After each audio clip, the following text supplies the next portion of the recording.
बहुत समय पहले सहारनपुर नाम का एक खूबसूरत गांव हुआ करता था, लेकिन उस गांव के बगल में एक बहुत ही बड़ा गंदा नाला भी था। फिर कुछ समय बाद उस नाले के अंदर से ढेर सारे खतरनाक मच्छर पैदा हो जाते हैं, जो गांव में रहने वाले पक्षियों को काट कर उन्हें बीमार करने लगते हैं। इस बात से गांव के सारे पक्षी बहुत ज्यादा परेशान थे। एक दिन हाय मर गया रे, मुझे तेज बुखार हो गया है। अब मैं क्या करूं? हमारे गांव में ढेर सारे मच्छर आ गए हैं। उनके काटने से हम सब बीमार होते जा रहे हैं। पता नहीं ये मच्छर कहां से आए हैं, कुछ समझ में नहीं आ रहा। अगर ऐसे ही लगातार बीमार पड़ते गए तो हम तो मर जाएंगे। तभी उस गांव में रहने वाली टुनटुनी चिड़िया कहती है, पक्षियों, ये सारे मच्छर गांव के पास वाली नाली से आ रहे हैं। सभी गांव वाले उस नाली में हमेशा अपने घर का कचरा फेंकते हैं, जिस वजह से वहाँ मच्छर पैदा हो गए हैं। हम सबको मिलकर उस नाली की सफाई करनी चाहिए, वरना मच्छरों के साथ साथ और भी कई तरह के खतरनाक जीव जंतु पैदा हो जाएंगे और वो हमें नुकसान पहुँचाएंगे। इसलिए समय रहते हमें वो नाला साफ करना होगा। तभी कालू कौवा टुनटुनी चिड़िया की बातों का विरोध करते हुए बोलता है, नाले की सफाई का काम हमारे मुखिया का है। भला हम नाले की सफाई क्यों करें? हाँ, वो नाला बहुत गंदा है और बहुत गंदी बदबू मारता है। वहाँ से गुजरते समय जान निकल जाती है हमारी, और तुम सफाई की बात करती हो। टुनटुनी चिड़िया, नहीं नहीं, वहाँ सफाई करने कोई नहीं जाएगा। इस तरह सभी गांव के पक्षी नाली की सफाई करने से इनकार कर देते हैं और वहां से चले जाते हैं। लेकिन टुनटुनी चिड़िया एक मेहनती और नेक चिड़िया थी। उसे अपने साथ साथ गांव में रहने वाले पक्षियों की भी फिक्र थी, इसलिए वो खुद नाली की सफाई करने का फैसला करती है। फिर अगले दिन से टुनटुनी चिड़िया नाली की सफाई के काम में जुट जाती है। टुनटुनी को नाली की सफाई करते देख कालू को उसकी पत्नी सुंदरी कौवी उसका मजाक उड़ाने लगते हैं। अरे टुनटुनी चिड़िया, ठीक से सफाई करना। अगर तूने इस नाले को अच्छी तरह साफ कर दिया तो मैं तुझे पूरे 200 रुपए इनाम में दूंगा। हाँ हाँ टुनटुनी चिड़िया, कालू जी बिल्कुल ठीक कह रहे हैं। मैं तुझे अपनी पुरानी सैंडल और पुरानी ड्रेस दे दूंगी। वैसे भी तो गरीब है, तुझे दूसरों की दया की जरूरत है। चलो कालू जी, मुझसे तो यहाँ एक पल खड़ा भी नहीं हो जा रहा। कितनी गंदी बदबू आ रही है। ये सब सुनकर टुनटुनी चिड़िया को बहुत बुरा लगता है। वो उन दोनों से कहती है, कालू सुंदरी, इस तरह मेरी बेइज्जती करने के बजाय अगर तुम मेरे साथ मिलकर नाली की सफाई करोगे तो ये काम जल्दी हो जाएगा और हमें इस मच्छर की परेशानी से जल्दी निजात मिलेगी। तूने हमें अपनी तरह फालतू समझ रखा है क्या? हम अच्छे पक्षी हैं, हम इस तरह नाले की सफाई नहीं करते। चलो सुंदरी, यहाँ से चलो। उसके बाद कालू सुंदरी कौवी वहाँ से चले जाते हैं, लेकिन टुनटुनी चिड़िया सफाई करना जारी रखती है। फिर आखिरकार कई दिनों की मेहनत के बाद टुनटुनी चिड़िया उस नाली की सफाई कर देती है। तभी अचानक उस नाली के अंदर से टुनटुनी को एक बॉक्स मिलता है। टुनटुनी जैसे इस बॉक्स को खोलती है तो तभी एक तेज रोशनी के साथ एक जादुई लिपस्टिक बॉक्स के अंदर से बाहर आ जाती है और उससे बोलती है, मैं एक जादुई लिपस्टिक हूँ। सालों पहले मेरी छोटी सी गलती से नाराज होकर एक जादूगर ने मुझे इस बॉक्स के अंदर कैद कर दिया और नाले में फेंक दिया था। उसने कहा था कि जब भी कोई ईमानदार और मेहनती चिड़िया इस नाले की सफाई करेगी तो मैं आजाद हो जाऊंगी। तुमने नाले की सफाई करके मुझे आजाद कर दिया, इसीलिए अब से मैं जिंदगी भर तुम्हारी गुलाम रहूंगी और तुम्हारी सेवा करूंगी। फिर अगले ही पल जादुई लिपस्टिक अपनी शक्ति से टुनटुनी के पुराने जूतों को सुंदर जूतों के रूप में बदल देती है। साथ ही जादुई लिपस्टिक वहाँ पर एक नया हवाई मोटर भी प्रकट कर देती है। उसके बाद लिपस्टिक टुनटुनी के साथ उस हवाई मोटर में बैठ जाती है। फिर टुनटुनी चिड़िया वो हवाई मोटर चलाते हुए जादुई लिपस्टिक को अपने घर ले जाती है। फिर अगले दिन से टुनटुनी चिड़िया जादुई लिपस्टिक का इस्तेमाल करके अपनी सुख सुविधा की सारी चीजें इकट्ठा कर लेती है। साथ ही वो गांव के गरीब पक्षियों की भी खूब मदद करती है। देखते ही देखते पूरे गांव में टुनटुनी की तारीफ होने लगती है। ये देख कालू कौवा और सुंदरी कौवी उससे बहुत जलते हैं और उससे पूछते हैं, अरे टुनटुनी, तुम्हारे पास ये जादुई लिपस्टिक कहाँ से आई? कालू के पूछने पर टुनटुनी चिड़ियों से सारी बात बता देती है। जादुई लिपस्टिक के जादू के कारण ये टुनटुनी गांव की मसीहा बन गई है। अगर हम जादुई लिपस्टिक चुराकर शहर भाग जाएं, तो फिर हम पूरी जिंदगी मजे से जी सकते हैं। लालची कालू रात होते ही जादुई लिपस्टिक चुराने टुनटुनी के घर के अंदर घुस जाता है। अरे वाह, यही सही मौका है, इसे उठाकर अपने साथ ले जाता हूँ। लेकिन कालू जैसे ही जादुई लिपस्टिक को उठाता है कि तभी वो लिपस्टिक एक बड़े सांप के रूप में बदल जाती है। अरे बाप रे, ये खतरनाक सांप कहाँ से आ गया? अरे कोई बचाओ मुझे। कालू भागने की कोशिश करने लगता है, तभी वो सांप एक बड़ी रस्सी में बदलकर कालू को जकड़ लेता है। फिर अगले ही पल रस्सी के अंदर से ढेर सारे डंडे बाहर निकलकर कालू की पिटाई करने लगते हैं। कालू की आवाज सुनकर टुनटुनी नींद से जाग जाती है। टुनटुनी मुझे बचा ले, मैं जादुई लिपस्टिक को चुराने आया था, लेकिन अब मेरी पिटाई हो रही है। दया करके मुझे बचा ले, अब मैं दोबारा ऐसा कभी नहीं करूँगा। तेरी जैसी बुरी कौवी को यही सजा मिलनी चाहिए। मैं तुझे नहीं बचाने वाली। जादुई लिपस्टिक, इसे इतना मारो कि इसे अपनी नानी याद आ जाए और ये चोरी करना भूल जाए। फिर काफी मार खाने के बाद कालू किसी तरह अपनी जान बचाकर वहाँ से भाग निकलता है। उस दिन के बाद से कालू के होश ठिकाने आ जाते हैं और वो दोबारा किसी को परेशान करने की हिम्मत नहीं करता। दूसरी तरफ वो जादुई लिपस्टिक टुनटुनी चिड़िया की हिफाजत के लिए उसको एक जादुई लिपस्टिक का घर देती है, जिसमें टुनटुनी चिड़िया की जरूरत की सारी चीजें मौजूद होती है। फिर टुनटुनी चिड़िया खुशी खुशी उस जादुई लिपस्टिक के घर में रहने लगती है।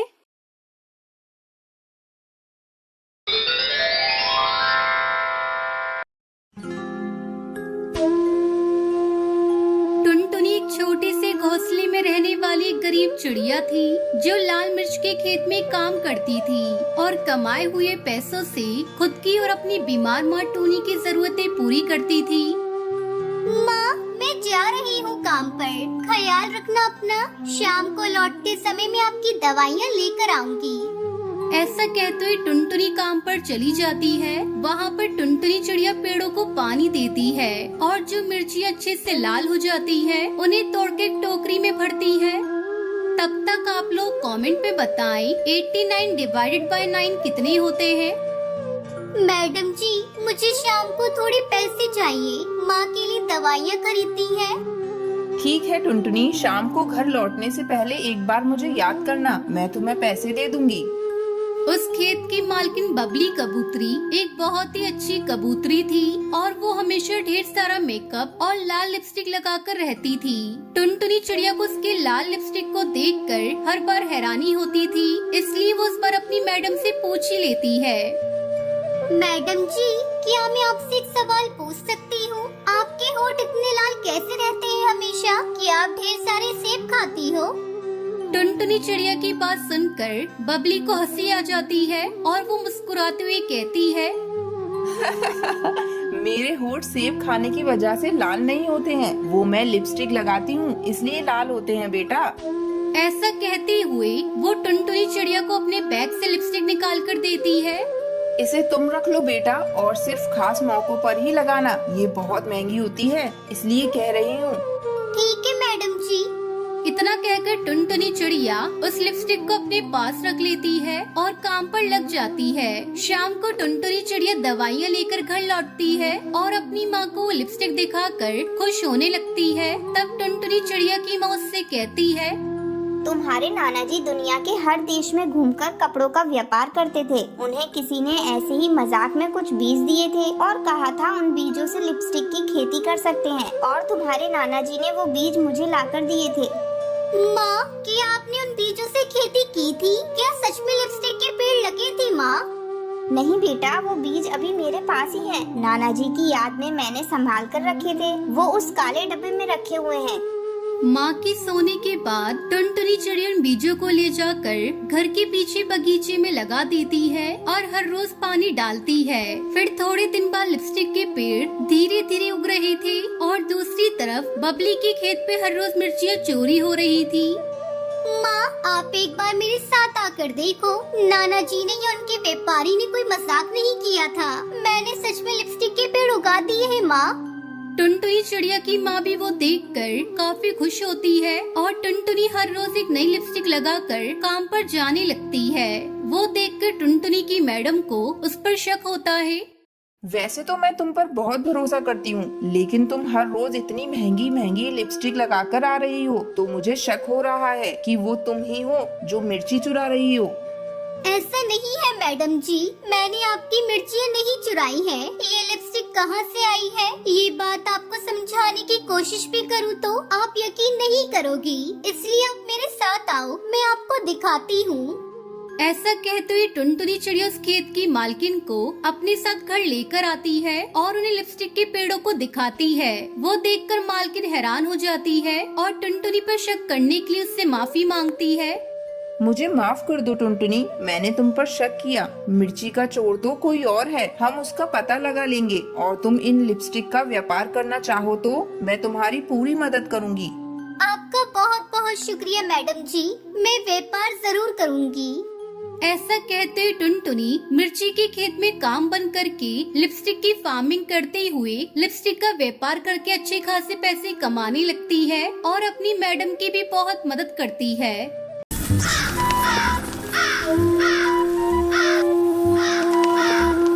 कानपुर गांव में टुनटुनी और पिंकी नाम की दो बहनें रहती थी। टुनटुनी चिड़िया बहुत अच्छी स्वभाव की थी, वही पिंकी चिड़िया दिखने में बहुत सुंदर थी। वो स्वभाव से बहुत ही घमंडी और लालची थी। वो टुनटुनी चिड़िया से बहुत ही बुरा बर्ताव करती थी। एक दिन टुनटुनी चिड़िया पिंकी की फेवरेट नेल पॉलिश नाखूनों पर लगा लेती है, जिसे देखकर पिंकी चिड़िया गुस्से से आग बबूला हो गई। क्योंकि तेरी हिम्मत कैसे हुई मेरी नेल पॉलिश को हाथ लगाने की? तेरे काले हाथों में नेल पॉलिश अच्छी नहीं लगती। तूने मेरी नेल पॉलिश गंदी कैसे कर दी? पता है कितनी महंगी नेल पॉलिश थी? पिंकी, तुम तो मेरी सगी बहन हो, फिर तुम मेरे साथ ऐसा बर्ताव क्यों करती हो? तेरे जैसी गंवार मेरी बहन नहीं हो सकती। कहाँ मैं इतनी सुंदर पढ़ी लिखी और कहाँ तू गंवार 5th पास। चल अब जल्दी से मेरे घोंसले से बाहर निकल। खबरदार आगे से मेरे किसी भी नेल पॉलिश को हाथ लगाया तो। अपनी बहन पिंकी की बात सुन टुनटुनी चिड़िया बहुत दुखी होकर अपने घोंसले में चली गई। उसी गांव में जंगल के पास एक गुफा में एक दुष्ट जादूगर कौवा रहता था। उस जादूगर ने एक दिन नदी किनारे अपनी जादुई शक्ति से एक मायावी नेल पॉलिश का पेड़ लगाया। आखिरकार मायावी नेल पॉलिश का पेड़ यहाँ लग ही गया। हा हा हा। अब जो भी चिड़िया इस पेड़ से नेल पॉलिश लेकर अपने नाखूनों पर लगाएगी तो वो मेरे कब्जे में आ जाएगी। ऐसे ही एक एक करके गांव की सभी चिड़ियों को अपनी मुट्ठी में कर लूंगा। उसके बाद मैं सबकी बलि चढ़ा दूंगा। फिर मैं दुनिया का सबसे शक्तिशाली जादूगर बन जाऊंगा। ऐसे ही एक दिन पिंकी चिड़िया अपनी कुछ सहेलियों के साथ नदी किनारे घूमने गई। तभी उनकी नजर नेल पॉलिश के पेड़ पर पड़ी। पेड़ पर रंग बिरंगी नेल पॉलिश देखकर पिंकी चिड़िया अपनी सहेलियों से बोली, अरे लूसी, देखो तो मैंने ऐसा पेड़ कभी नहीं देखा। इस पेड़ पर तो ढेर सारे सुंदर सुंदर नेल पॉलिश लगी हुई है। वैसे भी मेरी फेवरेट नेल पॉलिश उस गंवार टुनटुनी ने खराब कर दी। चलो इस पेड़ से नेल पॉलिश तोड़ लेते हैं। हाँ यार, मैंने भी ऐसा पेड़ पहले कभी नहीं देखा, लेकिन ये पेड़ यहाँ आया कहाँ से? ये पेड़ आया कहीं से भी हो, है तो हमारे काम की। चल अब ज्यादा मत सोच, जल्दी से नेल पॉलिश तोड़ लेते हैं। तू ठीक कह रही है, मेरी भी नेल पॉलिश खत्म हो गई है। ऐसा मौका फिर नहीं मिलेगा। मुफ्त में इतने सारी नेल पॉलिश मिल रही है। इतना कहकर पिंकी चिड़िया और उसकी सहेलियाँ उस जादुई नेल पॉलिश के पेड़ से अपने लिए ढेर सारी नेल पॉलिश तोड़ लेती हैं। घर जाकर जैसे ही वो दोनों नेल पॉलिश अपने नाखूनों पर लगाती है, नेल पॉलिश लगाते ही वो दोनों जादूगर की गुफा में पहुंच जाती है। अपने आप को गुफा में पाकर तीनों बहुत घबरा गई। अरे ये हम कहाँ आ गए? तभी वहाँ जादूगर कौवा आया और हंसते हुए बोला, हा हा हा। अरे वाह सुंदर चिड़ियों, तुम्हारा स्वागत है। आखिरकार गांव की चिड़ियों ने मेरे बनाए गए मायावी पेड़ में से नेल पॉलिश लगा ही ली। ऐसा कहकर जादूगर जोर जोर से हंसने लगा। प्लीज हमें छोड़ दो, हमसे गलती हो गई, हमें मत मारो। अरे चुप, तुम्हारी जैसी सुंदर चिड़ियों की बलि देखकर मेरे कुल देवता बहुत खुश होंगे और मुझे बहुत जल्द शक्तिशाली बना देंगे। मैंने जादुई नेल पॉलिश का पेड़ इसलिए तो लगाया था ताकि गांव की चिड़िया मेरे बनाए हुए जाल में फंस जाए। अब तुम दोनों मेरे कब्जे में हो, अब तुम्हें मेरे चंगुल से कोई नहीं बचा सकता। हा हा हा। दूसरी ओर काफी समय बीत जाने के बाद पिंकी चिड़िया को घर में न पाकर टुनटुनी चिंता में पड़ गई। टुनटुनी चिड़िया पिंकी को ढूंढने उनकी सहेलियों के घर गई, लेकिन वहां जाकर उसे पता चला पिंकी की सहेलियां भी घर पर नहीं है। फिर टुनटुनी परेशान होकर अपनी बहन पिंकी को ढूंढते ढूंढते नदी किनारे पहुंची। तभी उसकी नजर उस नेल पॉलिश के पेड़ पर पड़ी। उस पेड़ को देखकर टुनटुनी चौंक गई और सोचने लगी, अरे ये कैसा पेड़ है? इस पर तो रंग बिरंगी नेल पॉलिश लगी हुई है। मैंने आज तक कभी किसी पेड़ पर नेल पॉलिश लगी हुई नहीं देखी। कल जब मैं यहाँ आई थी तब ये पेड़ यहाँ पर नहीं था। फिर अचानक रातों रात ये पेड़ यहाँ कैसे आ गया? कहीं कुछ गड़बड़ तो नहीं है? वो सोच ही रही थी कि तभी वहाँ एक सुंदर सी चिड़िया आई और उस पेड़ में से नेल पॉलिश निकालकर अपने नाखूनों पर लगाने लगी और देखते ही देखते वो अचानक गायब हो गई। ये नजारा देख टुनटुनी हक्का बक्का रह गई। लगता है ये कोई मायावी पेड़ है और किसी ने इसका गलत इस्तेमाल करने के लिए यहाँ लगाया है। मुझे लगता है मेरी बहन भी नेल पॉलिश को लगाकर गायब हुई है। मुझे अपनी बहन तक पहुँचने के लिए ये नेल पॉलिश लगानी होगी। टुनटुनी चिड़िया नेल पॉलिश लगाने ही वाली होती है कि तभी एक परी वहाँ प्रकट हुई और बोली, रुक जाओ, ये तुम क्या करने जा रही हो? तुम उस दुष्ट जादूगर से अकेले कैसे लड़ पाओगी? मुझे अपनी बहन को किसी भी कीमत में बचाना है, चाहे मेरी जान ही क्यों न चली जाए। साथ ही मुझे गांव की बाकी चिड़ियाओं की भी जान बचानी है। टुनटुनी, तुम बहुत ही अच्छी चिड़िया हो। तुम्हारी बहन ने तुम्हारे साथ हमेशा बुरा बर्ताव किया, लेकिन तुम अपनी बहन से बहुत प्यार करती हो, इसलिए अपनी जान की परवाह किए बिना अपनी जान खतरे में डाल रही हो। तुम्हें पता नहीं वो जादूगर कितना शक्तिशाली है। वो गांव की सुंदर सुंदर चिड़िया की बलि देकर बहुत ही शक्तिशाली बनना चाहता है, इसलिए मैं तुम्हें एक जादुई भस्म दे रही हूँ। वहाँ जाते ही उस जादूगर के ऊपर चुपके से छिड़क देना। टुनटुनी चिड़िया परी का धन्यवाद कर जादुई भस्म छुपा कर रख लेती है। फिर टुनटुनी ने जादुई पेड़ से नेल पॉलिश तोड़कर अपने नाखूनों पर लगा ली और पलक झपकते ही वो भी इस जादूगर की गुफा में पहुंच गई और जादूगर को पुकारने लगी। दुष्ट जादूगर, मेरे सामने आ। मैं जानती हूँ तूने मेरी बहन और बाकी गांव की चिड़ियाओं को यहाँ कैद करके रखा है। तेरी भलाई इसी में है, उन सबको छोड़ दे, वरना तेरे लिए अच्छा नहीं होगा। तभी अचानक जादूगर हंसते हुए वहाँ आ पहुँचा। तू मेरा कुछ नहीं बिगाड़ सकती। तू तो एक मामूली चिड़िया है और मेरे पास जादुई शक्तियाँ हैं और मैं बहुत जल्द सभी चिड़ियों की बलि देकर शक्तिशाली बन जाऊंगा। जादूगर, मैं तुझे ऐसा करने नहीं दूंगी। टुनटुनी चिड़िया की बात सुनकर जादूगर जोर जोर से हंसने लगा। तभी मौका पाकर टुनटुनी ने जादुई भस्म निकालकर जादूगर के ऊपर छिड़क दिया।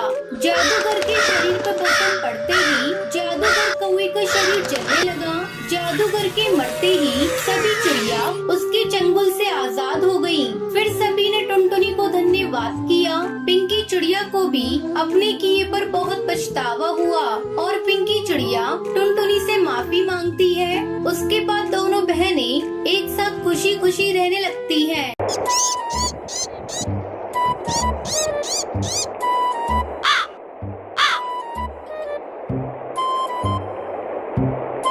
सुंदरवन जंगल में सुंदरी कौवी और टुनटुनी नाम की दो सहेली रहा करती थी। वो दोनों बहुत ही चालाक और कंजूस किस्म की थी। वो दोनों चोरी करने में भी माहिर थी। एक दिन वो दोनों फलों की दुकान पर जाती हैं। सुनिए भाई साहब, इस दुकान में जो भी महंगे फल फ्रूट्स हैं वो हमें दिखाइए। दुकानदार फल लेने ऊपर जाता है। तब टुनटुनी अपनी सहेली से कहती है, सुंदरी, तुम दुकानदार को बातों में फंसा कर रखना और मैं ये 2-4 आम चुरा लूंगी। हाँ टुनटुनी, ये दुकानदार अकेला है, यहाँ इसके अलावा कोई नहीं है, यहाँ चोरी करने में आसानी होगी। चुप चुप सुंदरी, देखो दुकानदार फल लेकर आ गया है। ये लीजिए बहन जी, इस दुकान के सबसे अच्छे आम और सेब। टुनटुनी और सुंदरी थोड़ी देर तक आम और सेब को देखती है। फिर सुंदरी दुकानदार से कहती है, भाई साहब, वो जो ऊपर आपने नाशपाती रखी है वो मुझे दिखाइए। ठीक है बहन जी, मैं अभी आपको दिखाता हूँ। जैसे ही दुकानदार उन ऊपर की नाशपातियों को निकालने जाता है, वैसे ही टुनटुनी नीचे रखे आमों में से 2 आम छुपाकर अपनी थैली में डाल लेती है। सुंदरी, मैंने 2 आमों को चुरा लिया है, अब किसी भी तरह इस दुकानदार से पीछा छुड़ाओ। ओ भाई साहब, गलती से मैं अपना पर्स घर पर भूल आई, मैं कल आकर आपसे सामान ले जाऊंगी। ठीक है बहन जी, कोई बात नहीं, ये दुकान तो आपकी ही है, आप जब चाहें आकर यहाँ से फल ले जा सकती हैं। सुंदरी और टुनटुनी आम चुराकर दुकान से बाहर निकल आती हैं। देखा सुंदरी, मैंने कितनी स्मार्टली पके आमों को चुराया है, दुकानदार को इसकी भनक भी नहीं लगी। चल उस सब्जी के ठेले के पास चलते हैं, थोड़ी सब्जियां भी ले लेती हूँ। सुंदरी, सब्जियों को खरीदना क्या है, उसे भी चुरा लेंगे। हाँ हाँ, वही तो मैं भी सोच रही हूँ, सब्जियों को भी चुरा लेंगे। दोनों सब्जी वाले के ठेले के पास जाती हैं।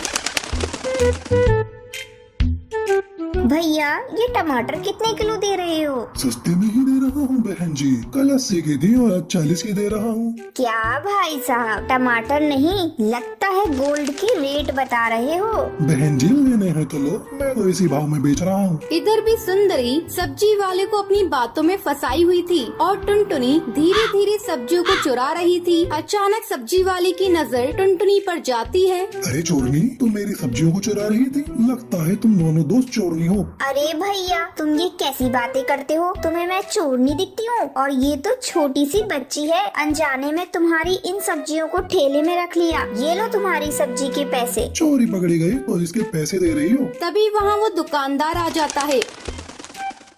भाई साहब देखिए ना, ये मेरी दोस्त को चोर बता रहे हैं, बताइए क्या मैं चोर हूँ? अभी अभी मैं आपकी दुकान से आई हूँ। तभी दुकानदार को टुनटुनी के थैले में उसके आम दिख जाते हैं। अरे ये आम तो मेरी दुकान के हैं, तुमने इसे मेरी दुकान से चुराया है? मैं अभी पुलिस को फोन करके बुलाता हूँ। नहीं नहीं भाई साहब, हम लोगों से गलती हो गई, आगे से हम लोग ऐसा नहीं करेंगे, आप पुलिस को मत बुलाइए। उस दिन के बाद से टुनटुनी और सुंदरी चोरी करना छोड़ देती हैं और मेहनत मजदूरी करके अपना जीवन व्यतीत करने लगती हैं।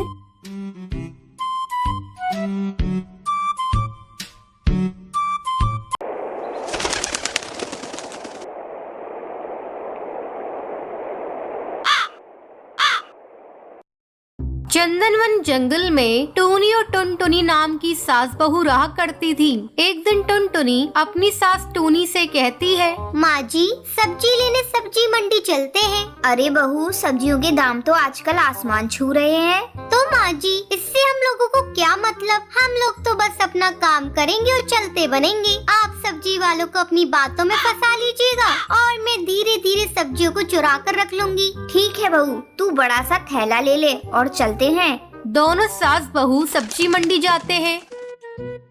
माँ जी, चलिए इस कालू सब्जी वाले के पास चलते हैं, वो सब्जी वाला कुछ उल्लू टाइप का लग रहा है। हाँ हाँ बहू, चल। सब्जी वाले की दुकान पर पहुंचकर, भैया ये लौकी कितने रुपए किलो है? 50 रुपए किलो माँ जी। नहीं नहीं, ये तो बहुत महंगी है। बताओ भैया, टमाटर कितने किलो दिए हैं? टमाटर तो 80 रुपए किलो हैं। ये तो और भी ज्यादा महंगे हैं, समझ में नहीं आ रहा है क्या लूं। अच्छा भैया, बैगन की कीमत बता दो। बैगन 40 रुपए किलो है माँ जी। इस तरह टोनी अपनी बातों में सब्जी वाले को फंसाए हुए रहती है और वहाँ टुनटुनी धीरे धीरे सब्जियों को चुरा कर अपने थैले में रख रही थी। बहन जी, आपको सब्जियाँ लेनी है या नहीं? बेकार में क्यों चिक चिक कर रही हैं? भैया सब्जियों के कुछ सही रेट लगाओ तो मैं सब्जियां ले लूं। बहन जी, सब्जियों के रेट मैंने सही लगाए हैं। आपको लेने हैं तो लीजिए, नहीं तो कहीं और जाइए। हर जगह सब्जियों के यही भाव है। माँ जी चलिए कहीं और चलते हैं, इन्हें तो अपनी सब्जियों को बेचने का मन ही नहीं है। टूनी टुनटुनी का इशारा समझ जाती है और वहाँ से चल देती है। रास्ते में टूनी टुनटुनी से कहती है, बहू बाजार आए हैं तो चल किसी सुनार वाली दुकान पर चलते हैं। अगर मौका मिलेगा तो 1-2 सोने के हार चुरा लेंगे। नहीं माँ जी, मुझे तो सुनार वाली की दुकान पर जाने में डर लग रहा है। अरे बहू, इसमें डरने वाली क्या बात है। चल इस बार दुकानदार को तू बातों में फंसाए रखना और मैं 2-4 हार उड़ा लूंगी। ठीक है माँ जी, जब आप कह रही हैं तो चलते हैं।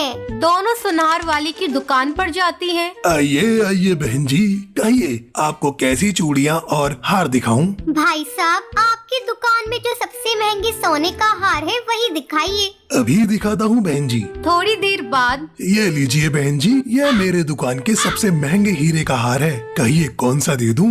अरे भाई साहब थोड़ा रुकिए, अच्छे से पहले देख तो लूं। हाँ हाँ देख लीजिए। वो दोनों हार देखने लगती हैं। अचानक टुनटुनी की सास टूनी दुकानदार से पानी मांगती है। भाई साहब, आपकी दुकान पर पानी मिलेगा क्या? मुझे बहुत जोरों की प्यास लगी है। बहन जी, मैं भी आपके लिए पानी लाता हूँ। जैसे ही दुकानदार पानी लेने के लिए जाता है, टुनटुनी और टोनी एक एक हार चुरा लेती है। तभी दुकानदार पानी लेकर आता है। ये लीजिए बहन जी पानी। लाओ लाओ भैया, काफी देर से मेरा गला सूखा पड़ा था। टोनी पानी पीकर, भाई साहब आपकी दुकान में बड़े सुंदर हार हैं, लेकिन लग रहा है मेरे पर्स में इतने पैसे ही नहीं हैं कि मैं इन हार को खरीद सकूं। मैं कल आकर इन्हें ले जाऊंगी। ठीक है बहन जी, जैसी आपकी मर्जी। फिर टोनी अपनी बहू टुनटुनी के साथ घर आ जाती है। माँ जी, आज हम दोनों ने बहुत लंबा हाथ मारा है। जब दुकानदार को पता चलेगा उसके हार गायब है तो वो तो अपना सर पीट लेगा। हाँ हाँ बहू, तू ठीक कह रही है, लेकिन अगली बार हम लोग दूसरी दुकान पर जाएंगे। फिर दोनों सास बहू हंसने लगती हैं। वहीं दूसरी तरफ वो सुनार दुकान में चोरी की खबर पुलिस को दे देता है। पुलिस अपने काम में जुट जाती है और एक दिन आज तो मैं इन सास बहू का पर्दाफाश करके रहूंगा। और वो एक पेड़ के पीछे छुप जाता है। तभी टूनी और टुनटुनी इस बात से बेखबर चोरी के इरादे से हरी तोते की यहाँ आती है। हरी भैया, कैसे दिए हैं ये आलू? माँ जी 20 रुपए किलो। हाय राम, इतने महंगे? इतने महंगे तो शहर में भी नहीं है। तभी मौका देखकर टुनटुनी सब्जियों पर हाथ साफ कर ही रही होती है। तभी कौवा इंस्पेक्टर उन दोनों को रंगे हाथ पकड़ लेता है। आज हत्ते लगी हो तुम सास बहू, बहुत दिनों से तलाश थी। अब हवालात में सूखी रोटी तोड़ना।